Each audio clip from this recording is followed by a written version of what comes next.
to go to the moon in this decade and do the other things, not because they are easy, but because they are hard. I feel the liftoff. The clock has started.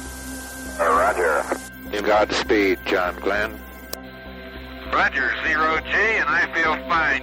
This is a new and strange environment at first. This suddenly finding yourself in orbit.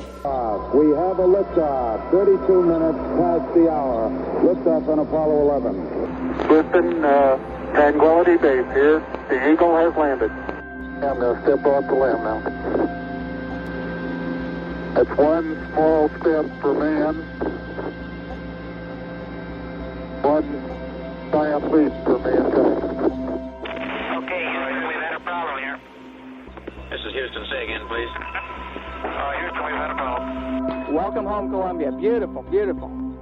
Discovery, go at throttle up. Discovery, roger, go at throttle up. Nose gear touchdown. Having fired the imagination of a generation, a ship like no other, its place in history secured, the space shuttle pulls into port for the last time. Its voyage at an end. Hello and welcome. This is Michael Annis, and you're listening to episode 8 of the Space Rocket History Podcast. And now, Redstone. By the late 1940s, it became obvious that Army ballistic missile research activities required more room than what was available at Fort Bliss, Texas. After a long and thorough search, the decision was made to move to the Redstone Arsenal at Huntsville, Alabama. Huntsville was a small southern farm town known for watercress, cotton, and mosquitoes. The Redstone Arsenal was chosen for several reasons. First, it was on a tract of land owned by the government. Second, its location on the Tennessee River gave it access to the electrical power of the Tennessee Valley Authority. Third, the climate was good. And fourth, it was not too far from Cape Canaveral, whose long-range proving ground was growing in importance. The Secretary of the Army approved the transfer to Huntsville in October of 1949, and the relocation was completed between April and November of 1950. The move included the entire von Braun design team, which consisted of 130 scientists, about 500 military personnel, 120 civil servants, and several hundred employees of General Electric. The Redstone organization was designated the Ordnance Guidance Missile Center and was headed by Major James P. Hamill, who had worked in association with von Braun since the activities at Fort Bliss commenced following World War II. The Redstone Arsenal itself was commanded by Brigadier General Thomas Vincent. Not long after the outbreak of the Korean War in June of 1950, the Army design team at Redstone Arsenal was given the responsibility of designing a ballistic missile capable of achieving a range of 500 miles. The missile they developed was first called Ursa, then Major, and finally Redstone, in honor of the Redstone Arsenal. As the Korean War grew more intense, the Redstone's priorities increased. In the interest of time, it was decided not to develop a new engine for the Redstone. Instead, it would be fitted with a Navajo engine developed for the Air Force by North American Aviation. As development continued, the Army's desired range was reduced from 500 to 200 miles. With the decrease in distance, the Redstone would be able to carry a nuclear warhead and be capable of being launched under battlefield conditions by combat troops. The years between 1952 and 1954, during which the Redstone was developed, were perhaps the most critical years of the U.S. missile program. During this time, the basis for every missile now in the U.S. Armory was established. But the most crucial development during this time was not of a technical nature. It was the realization that the Soviet Union was threatening a breakthrough in weaponry that endangered the very existence of the United States. The Soviets had exploded an atomic bomb in 1949 and a hydrogen bomb in 1953. U.S. intelligence produced evidence that the Soviets were working very hard on a ballistic missile and were ahead of the U.S. The Redstone became the first large liquid-fueled rocket developed in the U.S. using German V2 technology. It was 69 feet tall, its diameter was 70 inches, and it weighed 61,300 pounds. Its maximum speed was Mach 5.5, which means 5.5 times the speed of sound. The first Redstone was fired from Cape Canaveral in August of 1953. 36 more were launched through 1958, 16 built by the Redstone Arsenal and 16 built by Chrysler Corporation. Redstone-based rockets would eventually assume the duty of carrying the first U.S. satellite. And now, the sequence of events leading up to the first satellite launch. In November of 1953, during a speech at the World Peace Council in Vienna, Dr. Nesmayov of the Soviet Union's Academy of Sciences stated that the creation of an artificial Earth satellite was a very real possibility. In May of 1954, a Navy Viking research rocket fired from White Sands Proving Grounds successfully launched an 852-pound scientific payload to an altitude of 158 miles. This established an altitude record for the Viking research rocket, along with demonstrating that the Navy could place scientific payloads into space. You may remember from Episode 7, the Navy's Viking rocket was previously named Neptune, and it was based mostly on the V2. In June of 1954, Frederick C. Durant III, president of the International Aeronautical Federation, requested that the Office of Naval Research set up a meeting to investigate the possibility that the Army and Navy might cooperate in launching a satellite. 2 days later, the meeting was held with a joint Army-Navy team, including military, government, technology, and educational representatives at the Washington office of the Office of Naval Research. Werner von Braun presented a detailed Army proposal for launching satellites using the existing Redstone missiles mated to upper stage clusters of Loki rockets. The Loki rocket was an unguided anti-aircraft rocket based on the German Typhoon body. Like the Typhoon, Loki never saw service in its original role, but later found widespread use as a sounding rocket. It was so successful in this role that several advanced versions were developed based on the Loki layout, including the final Super Loki. Loki was developed at the Jet Propulsion Laboratory, JPL. In August of 1954, a follow-up meeting was held at the Redstone Arsenal. Von Braun prepared a paper for the group entitled "The Minimum Satellite Vehicle," based upon components available from the missile development of the Army Ordnance Corps. Von Braun's paper was based on using existing rocket equipment. As a result, the Office of Naval Research was authorized to immediately begin scientific studies on launching a satellite. The effort was named Project Orbiter. In November of 1954, the Army submitted detailed plans for a rocket to be employed as the carrier vehicle for Project Orbiter satellites. The launch vehicle would employ a modified Redstone missile as first stage, a cluster of 24 or 32 Loki rockets as second stage, and a cluster of 6 Loki rockets as third stage, and a single Loki rocket attached to the satellite payload as a fourth stage. The plans were submitted to the Office of Naval Research and JPL for analysis. In December of 1954, the Project Orbiter team prepared a detailed production and launch schedule for their first series of satellites.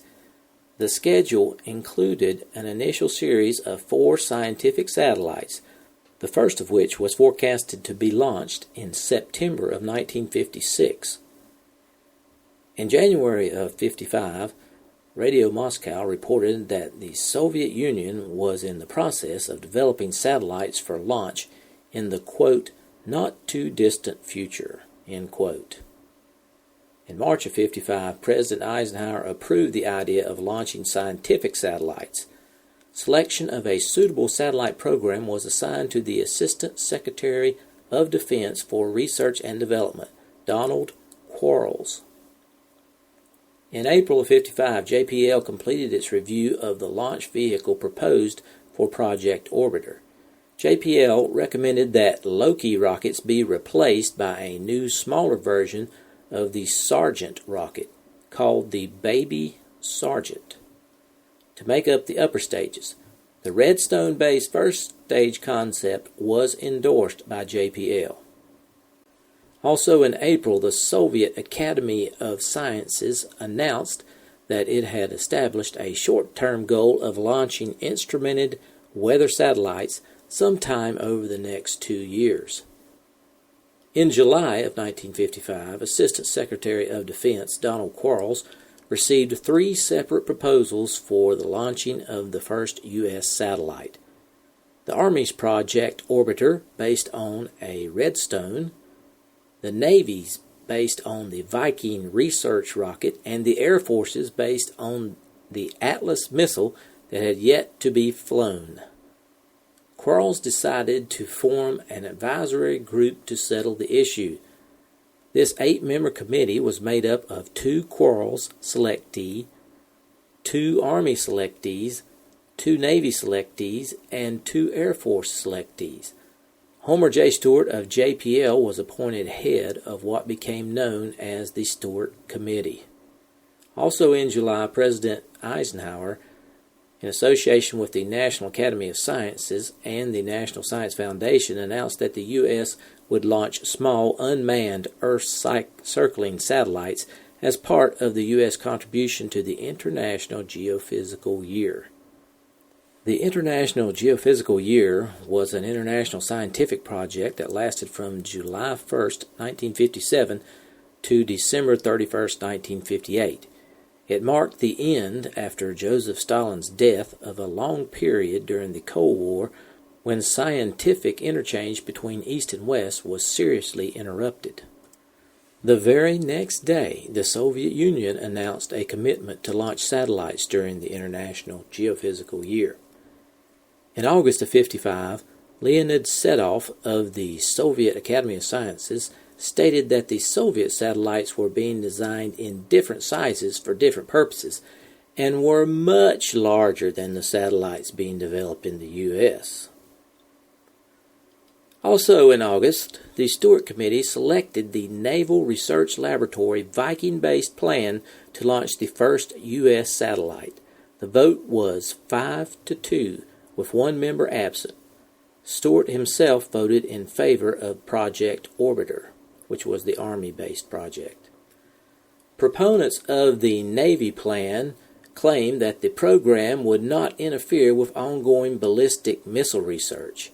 They also cited the fact that the Viking research rocket had already proven its worth as a scientific carrier vehicle. Navy proponents believed the Air Force plan would not guarantee the launching of a satellite prior to the end of the International Geophysical Year, and also relied on the Atlas missile, which to date had never flown. Project Orbiter was rejected, primarily because the program was considered to offer a poor tracking system and inferior scientific value. In addition, Project Orbiter employed Redstone and Sergeant military rockets, violating the desire of President Eisenhower that U.S. scientific satellite research be distanced from the military. Scientific management of the Navy program was subsequently assigned to the National Academy of Sciences, with funding through the National Science Foundation. The Navy was assigned the role of developing the Viking-based carrier vehicle. Believe it or not, the Navy and civilian managers were forbidden from soliciting scientific data from the existing military ballistic missile programs. Immediately following the decision, the Army demanded a second hearing to prove that Project Orbiter could be revised to address weaknesses perceived by the majority of the Stewart Committee. The Army issued a memorandum critical of the Navy's satellite program, citing its low probability for success and an overly lengthy time frame to develop a launch vehicle. Of course, the Navy quickly rebutted this memorandum. In September of 1955, the Army, Navy, and Air Force were formally notified that the Stewart Committee had approved the Navy satellite program, and they named the project Vanguard. The very promising Project Orbiter was killed, and the Army was forbidden from any attempt at launching satellites. In other words, even if the Army had the capacity to launch a satellite, it was not allowed to do so. Not long afterward, Homer Stewart reportedly told von Braun, quote, "We have pulled a great boner," end quote. And I would like to add that history would prove that assessment to be correct.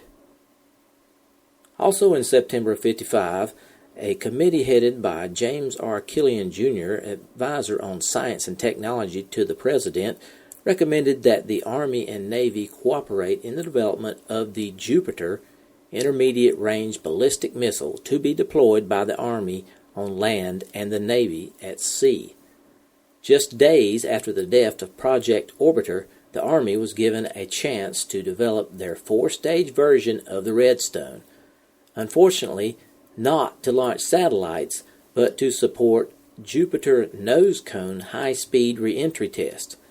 The name of the rocket evolved into the Jupiter C, and that stood for the Jupiter Composite Re-entry Test Vehicle.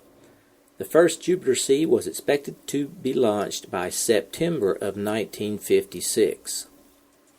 In February of 1956, the Army side of the Jupiter Intermediate Range Ballistic Missile Development Program was established as the Army Ballistic Missile Agency, the ABMA. It was under the command of Major General John B. Medeiros, and it was based at the Redstone Arsenal. The ABMA inherited Wernher von Braun and his scientific team and the ballistic missile projects already underway at Huntsville, including the Redstone missile. In September, the ABMA launched the first Jupiter C from Cape Canaveral Launch Pad 5. On its first launch, the Jupiter C achieved an altitude of 682 miles and a distance of 3,350 miles, setting a new Cape Canaveral altitude and range record. By directive, the Jupiter C carried a dummy payload, and the fourth stage motor was filled with sand instead of solid fuel. This was to prevent the accidental launching of a satellite prior to the officially sanctioned Project Vanguard. This launch could have put a satellite in orbit over a year before the Soviet launch of Sputnik. To make matters worse, in November, Secretary of Defense Charles E. Wilson issued a Roles and Missions Memorandum that stripped the Army of all missiles with a range of over 200 miles. This meant that the Redstone would be retained by the Army, but the Jupiter would be transferred to the Air Force, with the ABMA acting as a contract supplier only. In December, as expected, the Navy pulled out of the Jupiter Intermediate Range Ballistic Missile Program. The advent of small, high-yield nuclear warheads had made long-range solid-fueled missiles feasible, thus alleviating Navy fears that the liquid-fueled Jupiter would be too hazardous to handle at sea. In April of 1957, with Jupiter C performance data in hand, the ABMA officials prepared and presented a follow-up to the Project Orbiter, calling for the launching of 6 instrumented satellites aboard Jupiter C rockets. According to the ABMA, the first of these satellites could be launched as early as September 1957. Of course, the proposal was rejected. In June, the Soviet rocketry expert Nesmayov announced that both a carrier vehicle and a satellite were being readied for launch. He did not specify an exact launch date, only that the launch would occur within a few months, and no details about the carrier vehicle or satellite were revealed. In August of 1957, a Jupiter-C rocket carrying a 1/3 scale version of a Jupiter missile nose cone was launched from Cape Canaveral Launch Pad No. 6. Although the nose cone failed to separate from the spent third stage as planned, it did break through during re-entry. The nose cone achieved a maximum altitude of 300 miles and was successfully recovered 1,160 miles downrange. This was the first recovery of an object that had flown in space. It also proved that ablative-type nose cones could survive the intense heat of re-entry. Also in August of 1957, Major General J.B. Medeiros, head of the ABMA, ordered that remaining Jupiter-C components be placed in protective storage. Just 3 of the planned 12 Jupiter-C rockets had been launched. This was a move aimed directly at providing an as-yet unauthorized Army backup to the Project Vanguard. Medeiros also ordered that the 2 Jupiter-C rockets in the most advanced state of readiness be maintained in case a satellite launch was approved. The rockets would be maintained so that the first could be launched not more than 4 months after the authorization to launch a satellite was given. The second could be launched about a month later. Army officials also allowed Medeiros to consign and store the necessary Baby Sergeant upper stage rockets as part of a long-term life test, which sought to determine the useful life of these solid fuel rocket motors. The ABMA backup plan to launch satellites with Jupiter-C components, if the Navy's Vanguard project failed, was kept a secret for the time being. Later in August, the Soviet news agency TASS reported that a super long-range intercontinental multi-stage missile had been successfully launched. In September, Radio Moscow reported that the Soviet Union was ready to launch a satellite. No launch date was specified, only that the launch would be soon.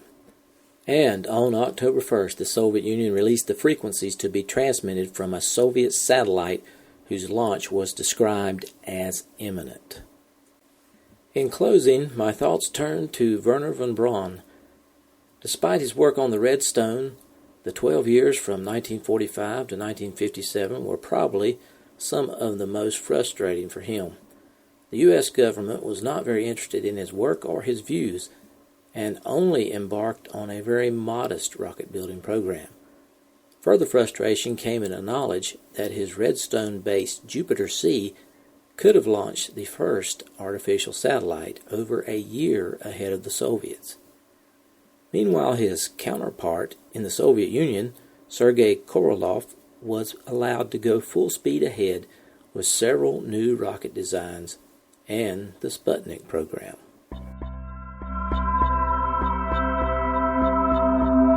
Thanks for listening to this archive episode of the Space Rocket History Podcast. If you are financially able, please support the podcast by going to the homepage, spacerockethistory.com, and clicking on the orange Donate button or the Patreon link. Thanks.